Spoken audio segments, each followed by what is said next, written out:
Twitter, le fameux réseau social au petit oiseau bleu. C'est bien souvent une vaste foire d'empoigne où les inepties du politiquement correct cohabitent avec des brochettes de fanfaronnade, des dépêches AFP sans intérêt et de temps en temps 2 ou 3 blagounettes vaguement drôles. Mais exception qui vient confirmer la règle, depuis peu, un compte Twitter fait fureur chez les esprits amateurs de poils à gratter médiatiques. Il s'agit du Journal de l'Élysée.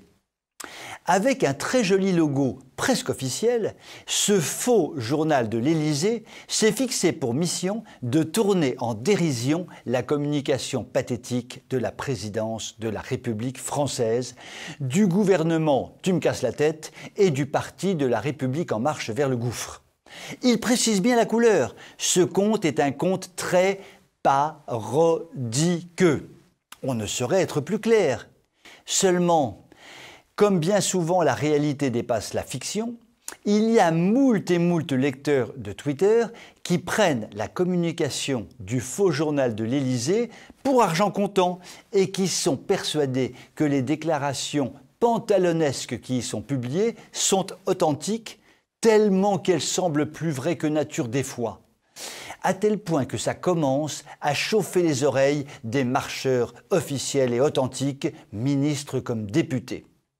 La première à être montée au créneau pour protester est bien sûr l'inénarrable et crépusculaire Aurore Bergé. Elle exige la suppression des tweets humoristiques au motif, je la cite, qu'ils n'ont rien de la parodie et tout du mensonge. Fermez les guillemets. D'après Madame Bergé, l'humour, c'est des fake news. Comme c'est drôle.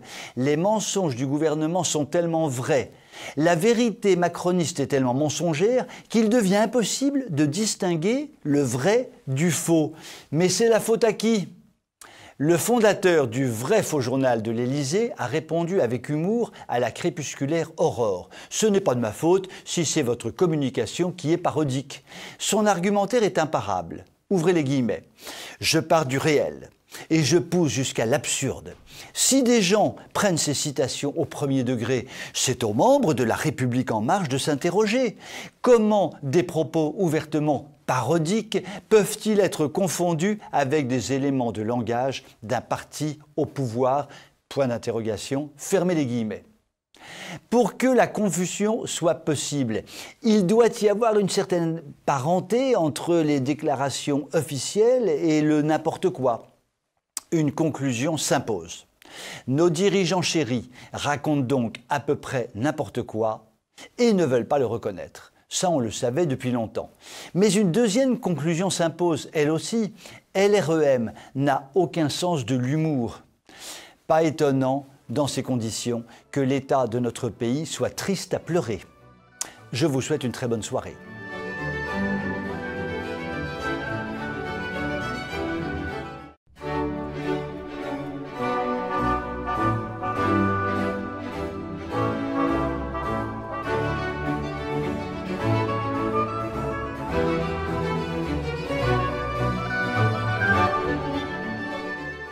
Nous le savons, oui, nous l'avons compris.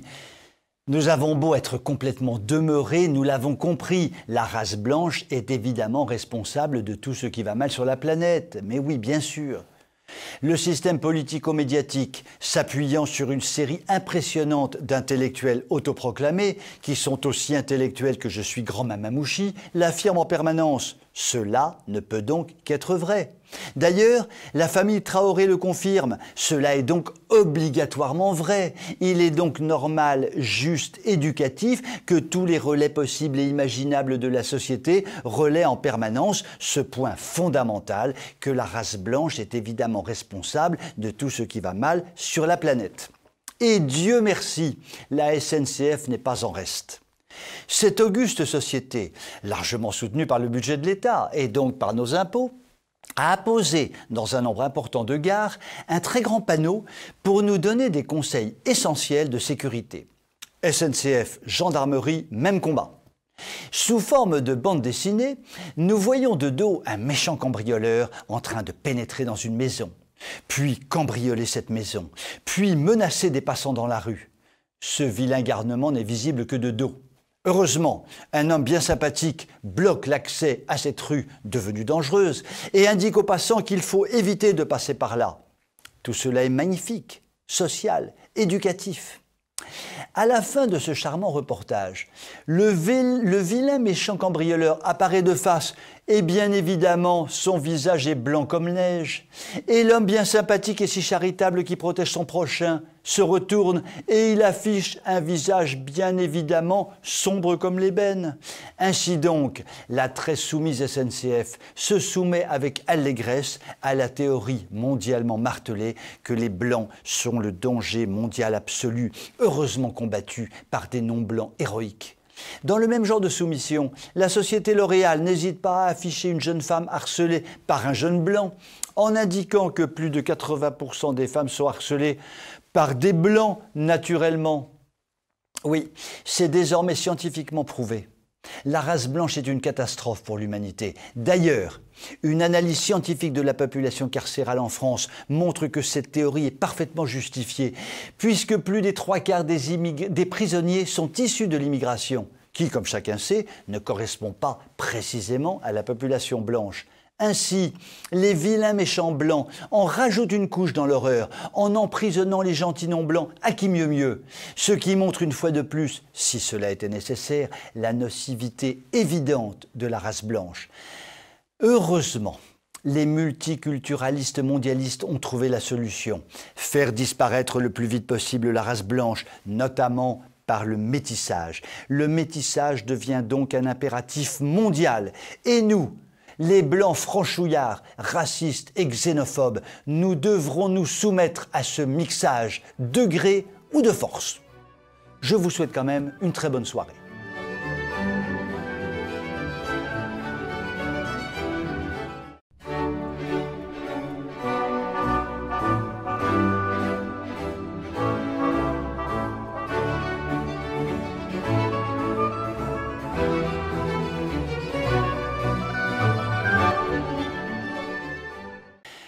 Aujourd'hui, je me suis dit que j'allais essayer de ne pas parler du Covid.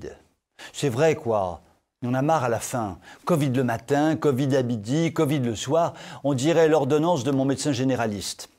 Alors, j'ai décidé de prendre un peu d'avance et de parler cadeau de Noël.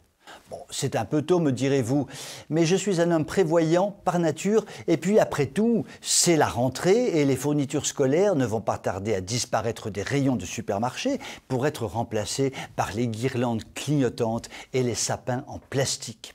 Et alors là, scoop du scoop, en fouinant un peu sur la toile, j'ai trouvé le cadeau qui va faire palpiter le cœur de nos charmantes têtes blondes. Une poupée Barbie à l'effigie de la créatrice du vaccin AstraZeneca contre le Covid. Et flûte, moi qui avais dit que je ne parlerais plus de ce maudit virus, me voilà à nouveau tombé dans le panneau. Mais c'est pour la bonne cause, reconnaissons-le.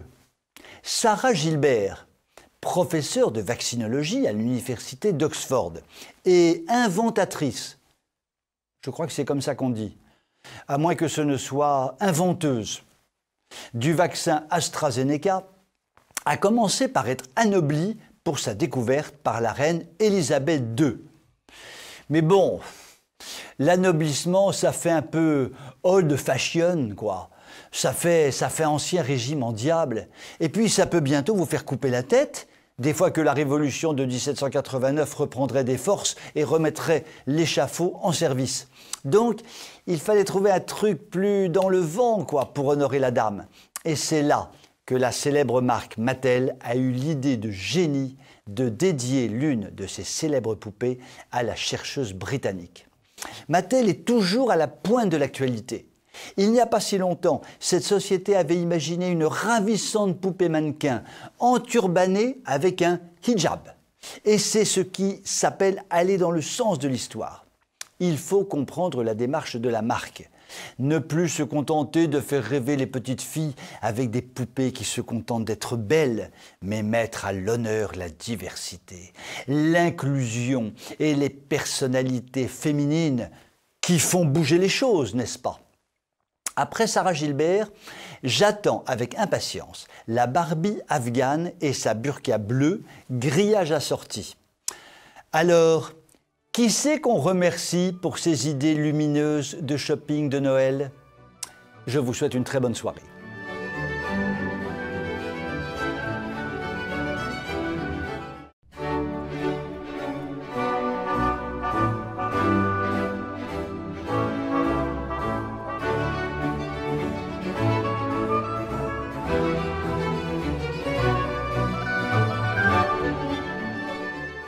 L'excellent Zemmour avait été condamné à 10 000 € d'amende pour des propos soi-disant racistes tenus à l'occasion de la Convention de la droite en 2019, propos tombant sous le coup des lois liberticides dont la France a le secret.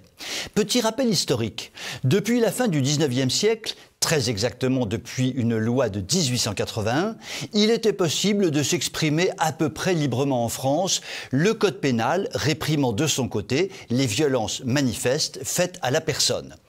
Il a fallu un gouvernement de droite sous le septennat Pompidou pour que le ministre Pleven nous concocte une loi votée en 1973, grossièrement liberticide, loi que l'on ne trouve nulle part dans aucun pays développé. Il a fallu un gouvernement dit de droite à la fin de la présidence de Chirac pour que soit votée en 2004 une loi totalement liberticide qui fera dire à Laurent Geoffrin que la France s'était dotée d'une loi unique au monde, mise à part dans les pays de dictature. Laurent Geoffrin, je le rappelle, était à l'époque le patron du Nouvel Observateur. Comme le disait ma tante Gertrude avec son franc-parler, sympatoche tout ça. Aux observateurs avertis, dont TV Liberté a la prétention méritée de faire partie, il n'avait pas échappé que cette fameuse convention de 2019 avait peut-être été le premier jalon du chemin qui finirait par mener le célèbre polémiste à la candidature pour la magistrature suprême. À cette occasion, il avait pu tester sa capacité à susciter l'enthousiasme, à regarder au loin et vers le haut. Il fallait donc que passe la justice liberticide et Zemmour avait donc été condamné. Mais notre bonhomme avait fait appel. L'affaire vient d'être jugée. Chacun retenait son souffle. La horde des 36 associations antiracistes qui s'étaient constituées pour mordre jusqu'au sang les mollets racistes de Zemmour, en se constituant partie civile, voulait envoyer le signal à toute la terre entière qu'il fallait le faire taire, ce sale bonhomme. Eh bien, c'est loupé, les antiracistes. Les juges ont été raisonnables et ont choisi de relaxer Éric. L'Élysée a dû faire une crise de nerfs et l'on raconte que Tante Bricheton a dû enfermer Macronor Terminator Covidor Vaccinator dans la cave de l'Élysée jusqu'à ce qu'il se calme. Victoire par chaos pour Éric? Oui, mais une victoire éphémère. À 16h, il était blanchi, mais à 19h le même jour, tombait le couperet du Centre supérieur de l'audiovisuel, qui est à la libre expression ce que Staline fut à la douceur de vivre. Le vainqueur du procès ne doit pas s'imaginer qu'il peut dorénavant batifoler dans le paysage médiatique impunément. Son comportement, apprend-on de la part de l'organisme soi-disant indépendant, l'assimile à une personnalité politique et comme tel, son temps de parole doit être comptabilisé. Et là, en entendant une telle stupidité, j'avoue m'être arraché de fureur méthodiquement tous mes poils de jambes et je peux vous dire qu'il y en avait. Car si l'on se prend à ce petit jeu-là, quid du temps de parole de la gauche exprimé par la voix des éditorialistes et journaleux de BFM, France Inter, France Info, RTL, France 2, France 3, Le Monde, Libé, l'Obs, Les Échos, Challenge, j'en passe et j'en trépasse sanitaire. Vu le monopole dont ils jouissent, si l'on veut rétablir l'équilibre, mis à mal depuis un demi-siècle, Zemmour pourrait parler nuit et jour sur toutes les chaînes et toutes les radios réunies que ça ne suffirait pas à inverser la vapeur. Résultat, CNews a dû se séparer de son chroniqueur vedette, hélas, 1000 fois hélas. Mais Zemmour a dit « Si je suis élu, je réviserai les lois liberticides. » Alors je te le dis, Éric, comme tu seras le seul à le faire, rien que pour ça, je t'en prie, sois élu. Je vous souhaite une très bonne soirée.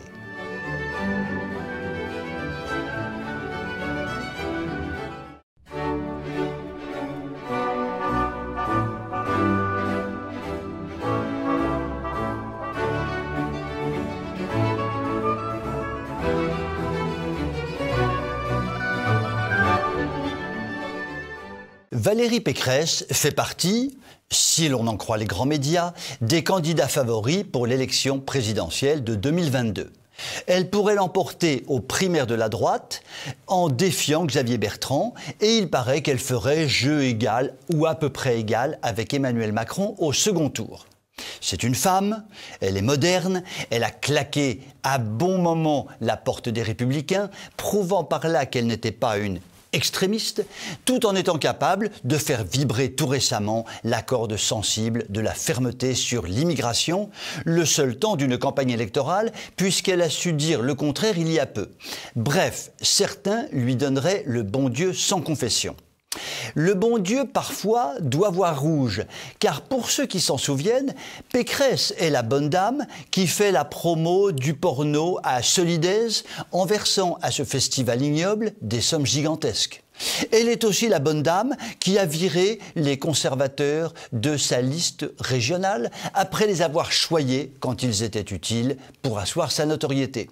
Autre exemple des circonvolutions pécressiques, le dossier de Value vient de s'alourdir avec l'épineuse question de l'éolien dont elle est l'une des plus ferventes avocates. Sa devise en la matière: sortir du nucléaire, une sorte de mantra dont se repaissent tous les candidats dans le vent, niant l'implacable réalité, à savoir qu'il ne saurait y avoir de véritable transition écologique sans recours à l'énergie nucléaire si l'on veut faire baisser les fameuses émissions de CO2. En effet, le développement de l'éolien doit mécaniquement s'accompagner de la construction de centrales à gaz qui assurent le relais. Et ça fait quoi, le gaz? Et qui fait le gaz relais? Je vous le donne en mille. Eh bien, le gaz, ça augmente les gaz à effet de serre. Ben oui. Oui, c'est ce que reconnaît même le ministère de la Transition écologique dans un rapport paru l'an passé sur la stratégie bas carbone. Au mois de juillet, le journal L'Incorrect révélait dans un dossier fourni les curieuses convergences observées à l'époque où Valérie Pécresse était ministre du Budget et où son mari était président d'Alstom Renouvelable. J'insiste lourdement, d'Alstom Renouvelable. Je réinsiste, renouvelable, comme les énergies renouvelables, comme les éoliennes par exemple. En politique, les hasards sont rares et les coïncidences ne sont jamais gratuites. Jérôme Pécresse, le mari à Lily Damour, grâce au coup de pouce de l'État, a pu bénéficier alors d'un formidable encouragement à un plan de développement de l'éolien en mer, obtenant miraculeusement la levée de tous les blocages administratifs qui l'empêchaient jusque-là. Peu importe que, depuis, les projets pédalent un peu dans l'eau salée des océans, l'éolien marin se développe inexorablement. Valérie, attention, tu fais un mauvais calcul, tu n'as pas appris à compter pendant tes études. Les Français n'en veulent majoritairement pas de ton éolien. Ce serait quand même ballot que ceux que l'on appelle, à tort sans doute, la droite gouvernementale, se choisissent comme égérie l'une de celles qui a très largement contribué à l'extension des éoliennes dans notre beau pays massacré par les éoliennes. Vous voyez le tableau. Soyons précis. Valérie est éolienophile et ne manquera pas d'appuyer sur la pédale d'accélérateur si elle parvient au pouvoir. Et cela, il ne le faut à aucun prix. La candidate oscille au gré des opportunités et des retournements de situation pour mener à bien ses intérêts propres. Mais le vent des éoliennes ou de la politique n'est que du vent bien incapable de sortir notre France du marasme. Je vous souhaite une très bonne soirée.